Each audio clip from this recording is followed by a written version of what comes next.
Еврорадио.FM. Вітаю ўсіх слухачоў Еўрарадыё. У студыі для вас працуе Зміцер Лукашукі. Гэта сумесны стрым Еўрарадыё і Е-прамовы, які можна не толькі слухаць, але і глядзець праз акаунты Еўрарадыё у сацыяльных сетках Facebook, Аднакласнікі, УКонтакце, на канале YouTube.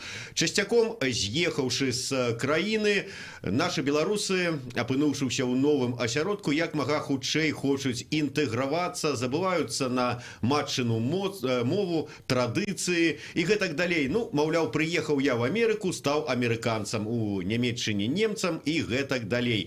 Тым не менш, часто здараецца так, што людзі наадварот на чужыне стараюцца захаваць тое, што прывезлі з радзімы, ці тое, што перадалі ім іхнія продкі. Пра аднаго з такіх людзей мы сёння і пагаворым, дакладней з ім і пагаворым. Олег Рудакоў у нашай студыі, гэта кіраўнік Іркутска цэнтра Крывічы. Добрый дзень, спадар Олег. Добрага адвячорку, бо ў нас ужо адвячорак, ужо цямнее у Іркутску, бо яшчэ не перайшоў па часе.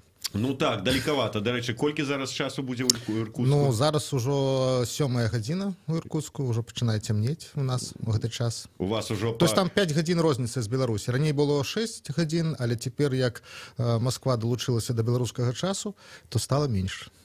Ну, вам ужо, відаць, там так па звычцы арганізм прывык, ужо думаеце, там вячэры арганізм хоча, відаць. Так, безумоўна. Но, але ўсё роўна, калі я прыязджаю ў Беларусь, то пераходзіць все ж таки лягчэй. Бо там, затрымаешся трошки адвячоркам, хоць у адвячоркам, то ўжо, напрыклад, дзесьці праз гадзінкі 2-3 мяне ўжо пачне так трошки кімарыць, мне так ужо пажадаецца. Але так перасіліш сабе, ну і нічога, нармальна так все. Але затое я раніцай у 4-5 гадзін раніцы ўжо прачынаюся і вочы не магу заплюшчваць больш. Ну просто не жадаецца спаць, бо у нас гэта ўжо 11 дня, і таму все ўжо трэба працаваць, нешта рабіць.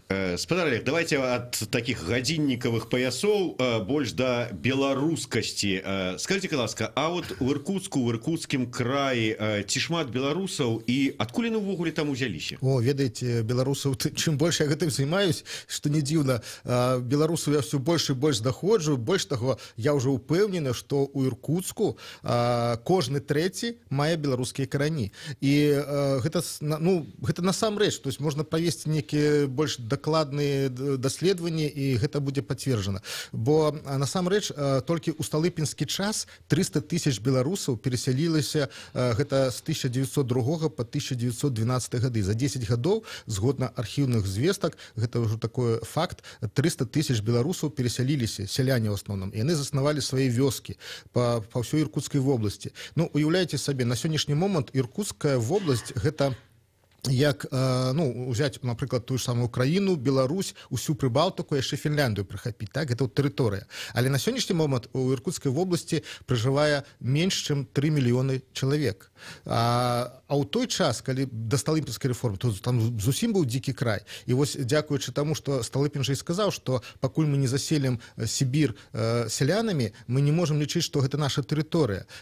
І тады ўжо ён ведаў, што паціху можа быць кітайская экспансія, і Сібір будзе паціху заселена кітайцамі. Што і зараз, в прынцыпе, робіцца. Яны ўсё роўна паціху лезуць, і ўсё больш і больш кітайцаў у Сібіры знаходзіцца, і ўжо свае там анклавы цэлыя ёсць. Вось. І таму трэба было засяліць сялянамі. Іркутск быў заснаваны толькі ўсяго 30 чалавек, казакоў, якія прыехалі, заснавалі горад. І доўгі час гэта быў сапраўды такі невялічкі астрог. І от ужо, калі ўжо пачалі будаваць чыгунку спачатку ў канцы 19 стагоддзя, то ўжо паціху спачатку, безумоўна, бралі тых же самых беларусаў, якія прыязджалі будаваць гэтую чыгунку. Вось. А ўжо потым пачалі па гэтай чыгунцы засяляць сялянамі. Вось. Таму, насамрэч, у Іркутскую вобласць было некалькі такіх плыняў перасялення беларусаў. І першая плыня, гэта, безумоўна, яшчэ калі з першапраходцамі, з казакамі, сярод гэтых казакоў былі і беларусы. Нават ёсць такая у архіўных звестках, ёсць вёска Літвінцава, якая была ўтворана ў 1600, дакладна не памятаю, здаецца, 61 годзе, каля Устилимскага астрога. Тады яшчэ Іркутска не было, а быў Устилимскі астрог. вось ён быў цэнтрам усходняй Сібіры, і вось ужо каля яго была ўтворана вёска Літвінцева, і яна складалася ў асноўным з літвінаў, вось, ну а мы з вами ведаем, што літвіны гэта ж беларусы фактычна. То есть можна сказаць, што Іркуцкі край гэта спрадвечная беларуская зямля. Так, ну, прынамсі, ну, спрадвечная яна, мабыць, земля ўсё ж такі бурятаў і венкаў, тафалараў, вось, тых народаў, якія там пражывалі да гэтага часу. Буряты таксама прыйшлі трошкі раней, чым вось гэтыя казакі, першапраходцы, скажем так, а, ну, ўсё роўна яны таксама прыйшлі народ. А вось якраз карэнныя народы, гэта тафалары, венкі, ну, і іншыя. Але справа ў тым, што, безумоўна, беларусы вельмі вялікую узнёсак зрабілі для таго, каб Іркуцкая вобласць пачала развівацца. І перш за ўсё у сельскагаспадарчым плане, таму што да сталыпінскай рэформы сельская гаспадарка ў Іркуцкай вобласці была слаба развіта. А вось якраз беларусы прыехалі і пачалі там вырошчваць усё. То есть, і гэта не толькі там бульбу сажаць, і шмат гэта і ўвогуле традыцыя сеяць лён. Напрыклад, да гэтага ў Сібіры ніхто яго не сеяў і не ведаў, і не было гэтых кроснаў, з гэтага льна рабілі вопратку, а беларусы прыехалі, паказалі мясцовым жыхарам, як это можна рабіць, яны былі здзіўлены. Вось. Ну і гэтак далей. То есть, сапраўды, беларусы зрабілі вялікі ўзнёсак у тым, каб Іркуцкая вобласць развівалась і ў сельскагаспадарчым плане, і ў другіх планах. Былі таксама вялікія брыгады з Беларусі на будаванне Устилимскай ГЭС, Братскай ГЭС, Іркутскай ГЭС. Вось. Былі таксама атряды вялікія, той ж самая пабудова БАМа. Вось. Ну і шмат. Я кажу, што, в прынцыпе, як толькі штосьці буйнае здаралася ў Сибири, то без белорусов не выходилось. Ну, вот вы сказали, что фактично каждый третий жыхар Иркутской области мае белорусские корени. Ну так.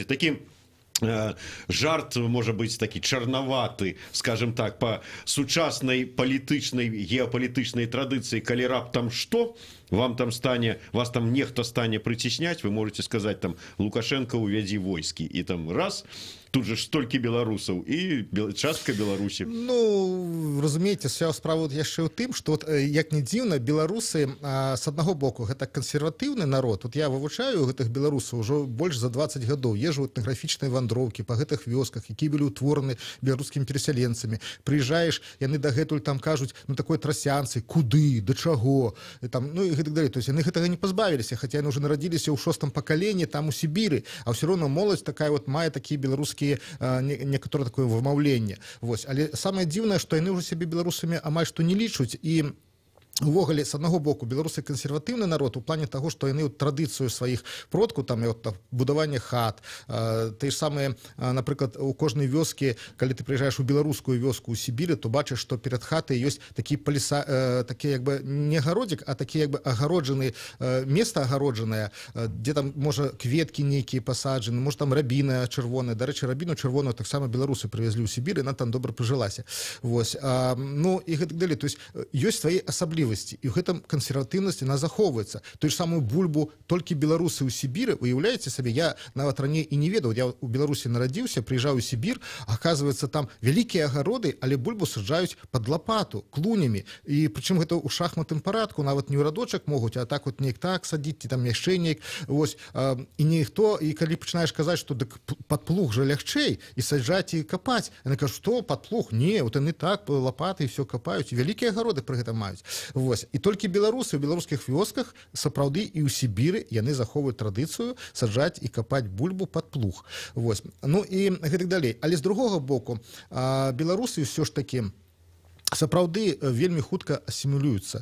Вось яны прыехалі, мне такі былі здарэнні, з адной бабулькай размаўляю, вот я дакладна буду запомню, як яна казала. Я кажу, яна кажа мне, што вось сестра моя, дык яна беларуска, а я дык руская. Я кажу, як это, што у вас, можа, бацька розны, матка там розная, ці як это у вас? Не, у нас і бацька адзін, і матка адна. Я кажу, ну як тады атрымліваецца, што ваша родная сестра, і яна беларуска, вы руска. Ну так як? Яна ж нарадзілася яшчэ ў Беларусі, дык яна беларуска, а я ж радзілася ўжо тут, у Сібіры, дык я руская. Я кажу, ну а кроў у вас адна? Яна думала, ну кроў у нас одна, але ж калі я прыйшла пашпарт получаць, мне сказалі, што я руская, дак я руская. Все. То есть яны людзі сапраўды, яны беларусы, яны хутчэй згаджаюцца з тым, як іх называюць. Тут сказалі, што яны у Сібіры надзеліся, сібірякі, значыць, ну як бы вот, ну якая розніца. То есть яны не такія зацятыя і не дуже такія, можна так сказаць, патрыятычныя. Хаця пра свае карані памятаюць і ганарацца тым, што вось іхныя там дзеды калісьці там прыехалі з Беларусі, вот, і штосьці там могуць пра гэтых дзядоў з такое станоўчае добра распавесці, але ўжо сябе лічуць рускімі. Вось, дарэчы, дзіўна, і можа быць вы разабраліся, чаму так адбываецца. Вот мой сябра, сувядучы мой праграмы «Ідэя Х» пра нацыянальную ідэю, Максім Гаруноў, звярнуў увагу на тое, што вот шмат сапраўды беларусаў жыве ў Сібіры, у Владивостоку тым жа самым, в Иркутску, у іншых месцах. Але калі параўнаць вот перапіс насельніцтва, там, скажем, да нулявых гадоў, сколькі было беларусаў вельмі шмат, то апошнім часам іх рэзка стала менш. Але не таму, што яны памёрлі, там, ці з'ехалі, а таму, што яны пачалі запісвацца як рускія. Чаму? Вот што з беларусам не тое, што ён так хоча стаць вот мясцовым нейкім?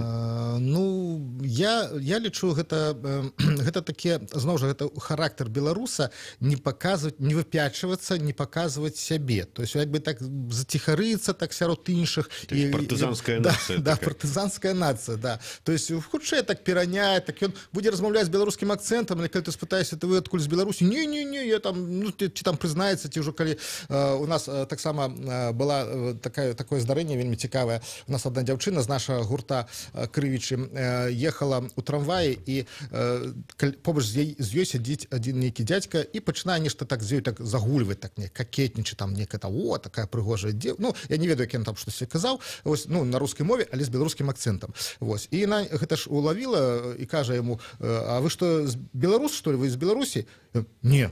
І все, адвярнуўся і сядзіць так, і насупіўся, ўжо не размаўляе. Пакрыўдзілі. Да.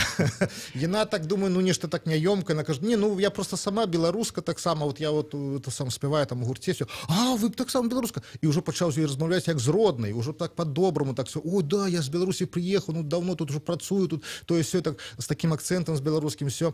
Вот яна кажа: о, ну так добра, цудоўна, у нас тут ёсць клуб беларускі, прыходзьце да нас, мы там спяваем, святы ладзім, у нас так прыгожа, добра, утульна, мы падтрымліваем сувязі землякоў. Той кажа: некалі мне. Ну, і все, я адвярнуўся. Я кажу, ну, то есть справа ўся ў тым, што сапраўды мне здаецца, што збольшага, ну, ты, хто прыходзяць да нашу клуб, напрыклад, гэта ўжо такія, ну, патрыятычныя беларусы, якія ўжо нешта жадаюць. Прычым у нас сапраўды на сённяшні момант вельмі шмат моладзі, якая нарадзілася ў Сібіры ў 5-6 пакаленні, але яны вучаць мову, яны вучаць традыцыю, яны з задавальненнем прыходзяць да нас у клуб і штосьці, ну, вывучаюць тую самую гісторыю, на гістарычныя вечарыны прыходзяць, бяруць на сябе адказнасць нейкія там нават даклады рабіць, шукаць нейкія матэрыялы, іх гэта, скажем так, зачэплівае. Але ўсё роўна, калі браць па колькасці, колькі пражывае людзей у Іркутскай вобласці і ў самім Іркутску з беларускімі каранямі і колькі прыходзяць да нас у клуб, то, конечно, гэта, ну, просто земля і неба. Это там нейкі, можа, там адсотак, я не ведаю, там 3%, можа, ад таго, колькі там ёсць у Іркутску. І мы ўжо больш 20 гадоў гэтым займаемся, і пра нас уже ведаюць даволі добра, і ўсё роўна людзі да нас ідуць так, ну, так, вот, як бы, са асцярожнасцю. І нават не тое, што яны там баяцца ісці, а просто яны, як, зноў жа, мне такая была цікавае здарэнне. А давайте мы пра гэта здарэнне у другой частцы нашай праграмы. Мы перарвемся на невялічкую паузу, кароткі выпуск навінаў на Еўрарадыё, сумесны стрым Еўрарадыё і Е-прамовы. У мяне ў гасцях кіраўнік Іркутска-беларускага цэнтра Крывічы Олег Рудакоў, Зміцер Лукашук у студыі.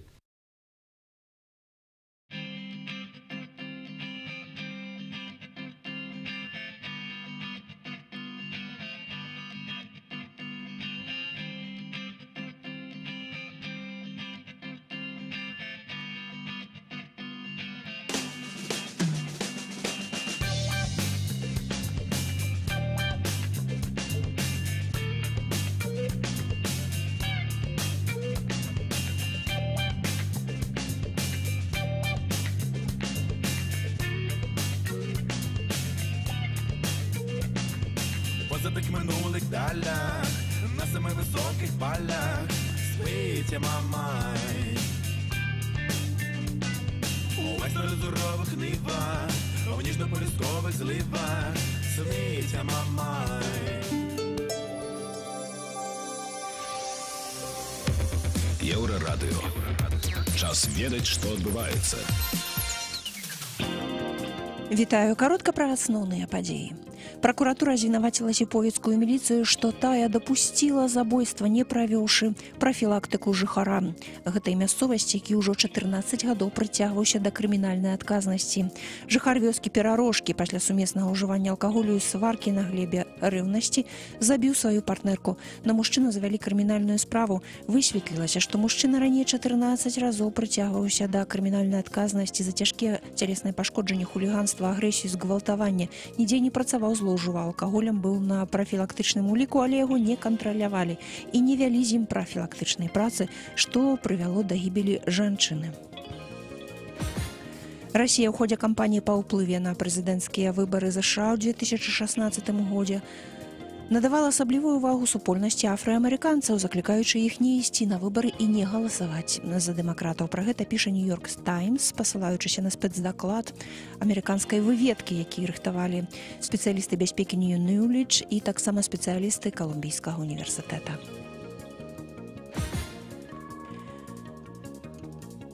Валавы ўнутраны прадукт Беларусі ў студзені-лістападзе вырас больш чым на 3%, аднак запаволіўся тэмп росту яшчэ з вясны. За першыя 4 месяцы гэтага года ён рос амаль на 5%, а па выніках студзеня-кастрычніка толькі на 3,5%. Менавіта на такое павелічэнне зрэшты па выніках году і разлічаны прагноз беларускага ўраду.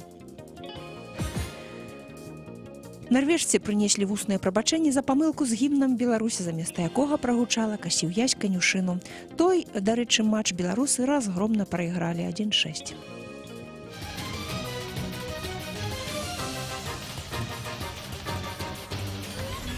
Еўрарадыё.фм. Вітаю ўсіх слухачоў Еўрарадыё. Студыі для вас працуе Зміцер Лукашук. Гэта сумесны стрым Еўрарадыё і Е-прамовы. Разам з маім госцем, кіраўніком Іркутскага беларускага цэнтра крывічы Олегам Рудаковым мы гаворым пра беларусаў замежжа, дакладней беларусаў Іркутскай вобласці. Спадар Олег, вы сказалі, што ваш беларускі цэнтр працуе 20 гадоў. Ну, уже больше 20 готов, так. Вот вы сказали, даволі такі, не вельмі шмат людзей прыходзіць у цэнтр, але не вельмі шмат гэта колькі, наколькі ўсё ж такі людзі цікавяцца?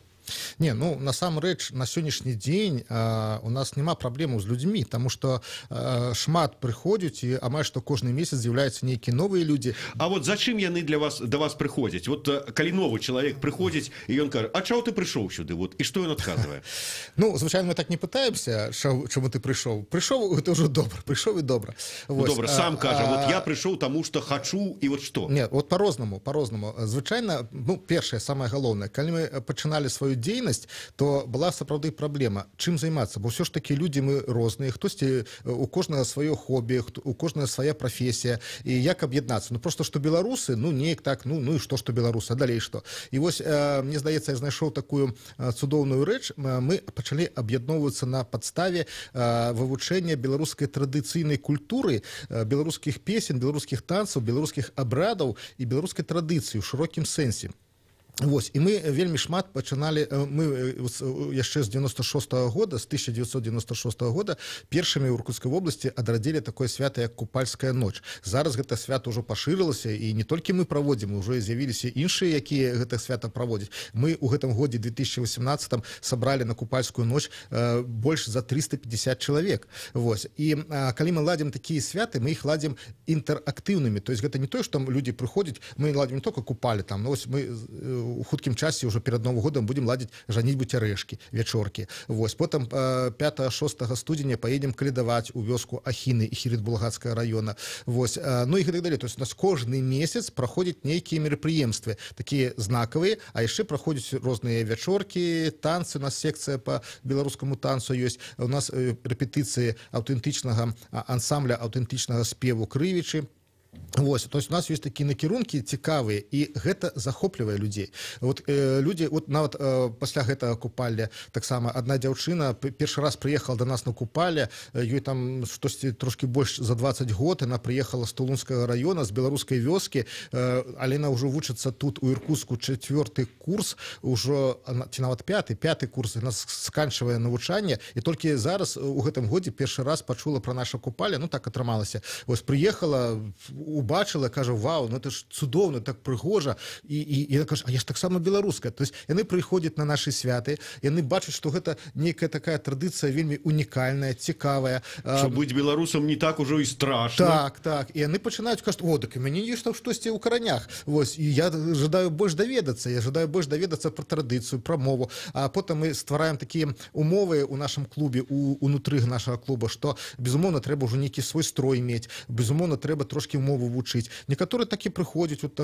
напрыклад, не так давно таксама адзін хлопец прыйшоў, ён ужо жанат, яго сям'я, ягоная дачка ёсць там маленькая. Ён кажа, тут у мяне беларускія карані, я жадаю вывучыць беларускую мову. Вот просто жадаю, все, у вас ёсць курсы беларускай мовы? Я кажу, ёсць. Вось, то есть, ну, розныя людзі по-рознаму прыходзяць, і яны просто натхняюцца тымі дзеяннямі, якія ў нас адбываюцца. А спачатку, калі я пачынаў гэтую працу больш за 20 гадоў, у 96-м годзе збіраць беларусаў, ну пачаў я ў восень 95-го, а у 31 траўня 96-го года быў у нас першы з'езд беларусаў пры Байкалле. Дык насамрэч было цяжкавата. То есть многія людзі, беларусы, на якія нават нарадзіліся ў Беларусі, то нават яны казалі, а навошта нам гэта трэба? Вот мне было такое здарэнне, аднойчы я літаральна хадзіў па хатах, па кватэрах, я там пытаўся на сваёй працы, ці ёсць там беларусы, якія беларускія карані, прыходзіў да людзей і казаў, давайте аб'ядноўвацца. А мне адказвалі іншым разам, а навошта, што з гэтага будзе? Вот аднойчы прыйшоў да адной жанчыны, она мне адкрыла дзверы, з беларускім акцэнтам размаўляла, я кажу, і она мне пытаецца, а што мы там будзем рабіць у этом вашым клубе? Я кажу, ну як што? Ну вот беларускую мову вучыць, беларускія песні спяваць, там традыцыі. Она кажа, а эту мову тут бы сваю вывучыць, а яшчэ беларускую учыць. Вот, то есть она уже лічыць сваёй, відаць, рускую мову, і таму о, там яшчэ это, на што гэта трэба. Увогуле, я ж быў афіцэрам у свой час, і, дарэчы, я служыў у віцебскай гвардейскай дывізіі.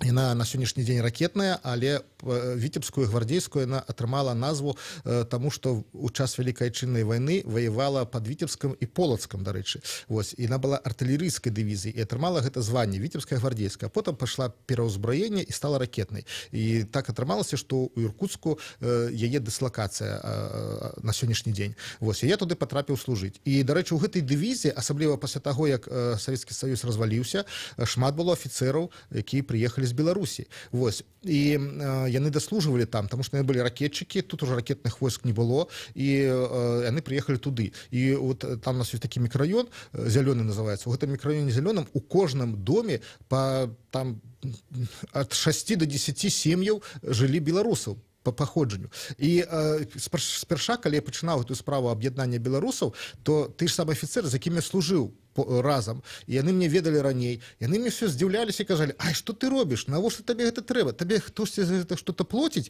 ці што? А калі даведаліся, што я яшчэ іншым разам свае грошы ўкладаю, каб штосьці правесці, яны мяне лічылі нейкім дурнем, навошта табе гэта трэба, ты нейкі вар'ят, ты што, здурнеў?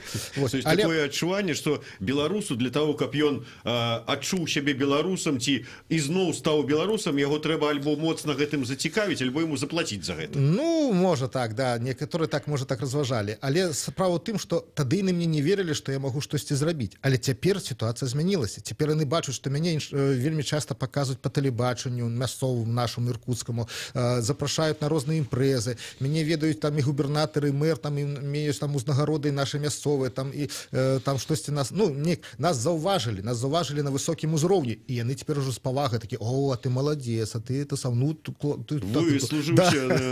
ты так добра, так, ты ж правда, вот это ж правда, то надо беларускага свайго трымацца, там все это. Все. І некаторыя са мной уже пачынаюць размаўляць на беларускай мове. Хаця ад першыя разы я памятаю, ну, я ледь не адзін быў, які там размаўляю на беларускай мове, а мне адказвалі так, ну, трошки там штосьці скажуць, ай, так і неяк саромеюцца. А цяпер ужо все, яны ўжо лічаць, што за годнасць, што можна штосьці адказаць, стараюцца. Іншым разам не все атрымліваецца, ну, але ўсё роўна яны стараюцца. Вось, мне шмат ужо ёсць сяброў аднавязкоўцаў, з якімі вайскоўцаў, з якімі служылі служыў у войску, якія далучаюцца до нашага руха, якія прыходзяць на нашы святы, на нашы мерапрыемствы з задавальненнем, сем'ямі прыходзяць. Вось, і нават уже пошла такая плынь, мода пошла зноў жа, нас запрашаюць с нашим гуртом на розныя юбілеі. Вот мы уже нават, ну не ведаю, там запись у нас ёсць, там прыклад, камусьці там 55 год, камусьці 50, там у нас не так давно один таксама вайсковец, яго жонцы было юбілей 60 год, так ён попрасіў, каб мы прыйшлі і правялі такі, ну, блок беларускі. А мы ж прыходзім не просто там с песнямі, мы прыходзім у нацыянальных строях с песнямі, мы тут же інтэрактыў, танцы показываем, вось там вучым на месте там танцаваць ту же самую там лявоніху, там ці польку, там ці падыспайн, там і гэтак далей. Гэта весела, гэта цікава, і гэта каларытна, і гэта нацыянальная традыцыя. І госці, якія прыходзяць на гэтыя юбілеі, іншыя па нацыянальнасці, яны кажуць: "О, нічога сабе, якія вы малайцы". У меня былі такія нават здарэнні, у нас один депутат заканадаўчага схода, Істомін Геннадій Васильевич, яго сын, ён сам беларус па паходжанню, вось, але нарадзіўся ў Сібіры, і ягоны сын вырашыў жаніцца на грузінкі. Вось. І ён мне тэлефануе раптам і кажа: "Олег, слухай, тут у нас есть проблема". Я кажу: "Якая проблема?" Яны там з боку жонкі, гэтыя грузіны, нешта там жадаюць зрабіць сваё грузінскае. Дык нам трэба адказаць, нам трэба нешта зрабіць беларускае. Што ты пораеш? Вот я кажу: "Ну што, ну давайте зробім выкуп по-беларуску". Вось. А як гэта зробім? Я кажу: "Ну мы зробім, мы з нашим ансамблем". Вось, ну яго там пасадзілі на коня, яго там апранули так як такога волата, нават меч ему там далі, вось такая самая, і ён так коня вялі, там парубак наш такі хлопец один вёў іх коня, каб ён уже не паскакаў. Я так поехал, мы с песнями зашли в эту хату до этой грузинской невесты, грузины убачили, такие: "О, ничего себе". Потом мы сделали обрат таки выкупа, так само все по-белоруску, и это справды, ну, это справды было уразливо, и это заставляет мясцовых жыхароў, иркутян поважать нас, як белорусов, поважать нашу культуру, знакомиться с ёй, и уже не казать так, что: "А, белорусы, это ж ты самые русские". Ну, что там такое, там все, только вот гэкают смешно, там и нечто там, вот это самое, да. Гаворыць на сапсаванай рускай мове. Так, так смешновато там. Это ж руская мова, все зразумелая. А калі я пачынаю чисто, вот мне такі яшчэ бренд, калі меня запрашаюць на сустрэчы со школьниками, со студентами, те яшчэ вот не так давно з ветеранами была сустрэча, меня запросили прийти, вось, и я пачынаю вітацца на беларускай мове и некалькі сказаў кажу толькі на беларускай мове, тут чистенько на беларускай мове кажу, а потом так спыняюсь, кажу: "А вы все зразумелі, не?" А такие: "О, да, зразумелі", там некоторые кажуць, кажу: "Ну перекладите тады мне".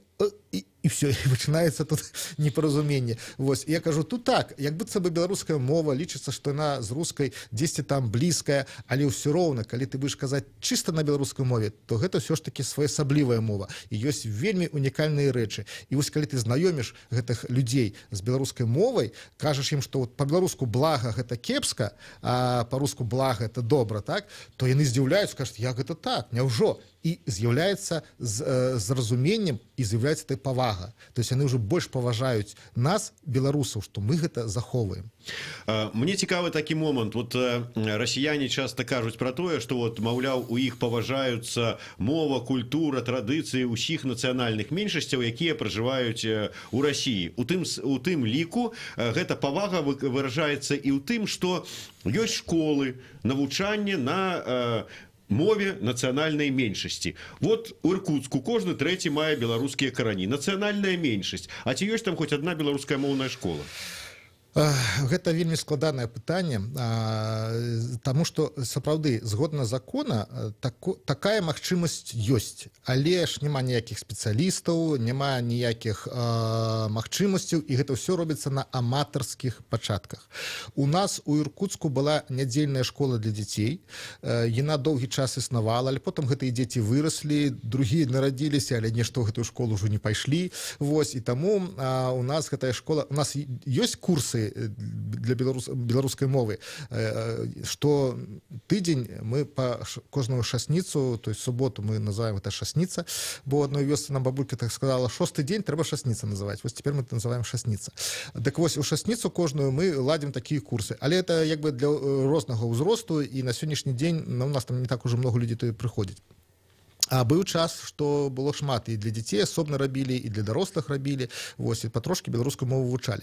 Але на дзяржаўным узроўні вот такога нічога няма, каб улады арганізавалі нейкую... Не, гэтага, безумоўна, няма. Больш за тое, у нас ёсць вёскі некаторыя. Вось была, напрыклад, вёска, яна ёсць і зараз, вёска Тургенеўка, і там ёсць настаўніца Тюшкевіч Наталья Анатольевна, якая, дарэчы, таксама нарадзілася ўжо ў Сібіры, але яна вывучыла сама беларускую мову, ну, больш-менш нармальна так все. Ну, безумоўна, мы і дапамагалі, як маглі. Вось, і яна ладзіць факультатыў беларускай мовы ў гэтай вёсцы. І бывае нават такое дзіўнае, я прыязджаю аднойчы ў адну вёску, у гэтую вёску, заходжу ў хату, размаўляю з адной актывісткай, якая спявае ў беларускім народным хоры варэнічкі, Маргарытай Асечкінай. Падыходзяць ейныя дзеці, са мной вітаюцца па-беларуску. Дзень добры, там, і я кажу: о, як у вас там справы? І яны мне адказваюць па-беларуску. А гэта Маргарыта сидзіць такая: от же ж, глядзі ты, а? І ўжо беларуску ўжо лепш за мяне ведаюць уже. Тут я так толькі словы адны там нейкія там, а яны так уже шпаруюць як. То есть вот, што дзеці, яны ўжо ведаюць беларускую мову у гэтай сібірскай вёсцы Тургенеўка лепш, чым іхныя бацькі. Хаця бацькі, безумоўна, яшчэ чулі ад іх бацькоў гэтую гаворку. Вось. І там, дарэчы, у гэтай вёсцы таксама было такой момант, калі першая настаўніца прыехала, Маргарита Еремеевна, яна зараз, на жаль, уже сошла у нябыт, але я з ёй знаёміўся, калі 20 год назад приблизно, так яна казала: я приехала в эту вёску, и мне такое здзіўленне было. Открывают этот журнал, там прозвище читают: Тюшкевич, Макаревич, Позднякович. И ты думаю, кто это за люди такие? Что ты все на ич да на и, что это сам? И, кажется, мне было так тяжко их вучить, и они все со своим гэтым акцентом, со своим гэтым вымаўленнем. Я их все неправильно, вы кажете, неправильно, вот я их перавучивала. А яны мяне вучылі, вот, такі яна трошки вучылася по-беларуску, як по-мясцоваму, вот, а яны дзяцей вучыла по-русски. А цяпер гэта ўсё ж таки ёсць уже, трошки факультатывы нейкія ёсць, але все гэта все ж таки, яшчэ раз скажу, на аматарскіх пачатках, а каб гэта было так мэтанакіравана, каб гэта было так добра арганізавана, гэта, на жаль, няма. Хаця з другога боку, ось, напрыклад, у нас у Іркутскай вобласці доўгі час існавала літоўская школа, цяпер, правда, таксама чамусьці і няма, і польская і дагэтуль ёсць. Але там ёсць дзяржавы, метраполіі, дапамагаюць. З Літвы прыязджалі спецыялісты, якія выкладалі гэту мову, і з Польшы прыязджалі спецыялісты. Вот. Да, з Беларусі тут, я гляжу, відаць, няма каму прыехаць, калі у Беларусі гэтых школ такіх беларускамоўных і настаўнікаў не хапае. Спадар Олег, мне цікавы яшчэ такі момант. Вот вы закранули такую тэму, што беларусы у Сібіры, там, сібірскім краі, у Іркутскім краі саромеюцца дзесьці вот быць беларусамі. Вот якое ў іх стаўленне у гэтых людзей да Беларусі увогуле, да, як да, можа быць, радзімы продкаў? Я з чаго пытаю? Такое, можа быць, геапалітычнае такое пытанне, коротка на яго, можа, адкажаце. Зараз шмат кажуць пра небяспеку таго, што, можа быць, Расія захоча неяк так Беларусь уцягнуць да сябе. Калі вот і гаворыць пра тое, што магчыма вот паўтарэнне, скажем, донбасскага сцэнару у Беларусі, калі раптам, не дай бог, конечно, але пачнецца вот штосьці такое у Беларусі, вот як Беларусі Іркутскага краю сябе в этой сітуацыі павядуць? Ну, я лічу, што гэта не дай бог, каб гэта штосьці здарылася падобнае, таму што насамрэч у Сібіры вельмі балюча перажываюць за тое, што адбываецца зараз у краіне. У нас таксама, як і беларусаў, украінцаў таксама шмат, але, дарэчы, у Іркутскай вобласці украінцаў менш, бо украінцы перасяляліся ў асноўным на далёкі ўсход, але іх все роўна шмат гэтых украінцаў ёсць з украінскімі каранямі. І тое, што адбываецца на сённяшні дзень, што вось гэта адбываецца такая ваенныя дзеянні і нейкія ворагу зрабілі з украінцаў, ну, сібірякі гэта перажываюць вельмі цяжка, не веруць гэтаму, па-першае. То есть, калі там украінец, які з'явіцца з Украіны ў Сібіры, да яго будуць ставіцца па-нармальнаму і не будуць ніхто яго лічыць ворагам. Хаця, безумоўна, ёсць такія нейкія радыкальныя, але зараз ўжо радыкалізм этот спаў. Вось, і таму безумоўна, ну, да беларусаў усё ж такі ў Сібіры адносяцца цалкам, ну, вельмі лаяльна, вельмі з павагай і да самой краіны, і да саміх беларусаў. Вось, тым больш, што мы там шчыруем вельмі добра, нас ужо шмат ведаюць, і да нашы святы прыходзяць не толькі ж нашы беларусы, там, і хто мае беларускія карані, але і іншыя таксама. Вось, і таму пакуль што стаўленне такое вельмі станоўчае. Вось, а калі штосьці адбудзецца, ну, гэта будзе вельмі вялікая трагедыя, гэта будзе гора, і я нават не магу сабе уявіць, гэта немагчыма, гэта нельга дапускаць ні ў якім разе.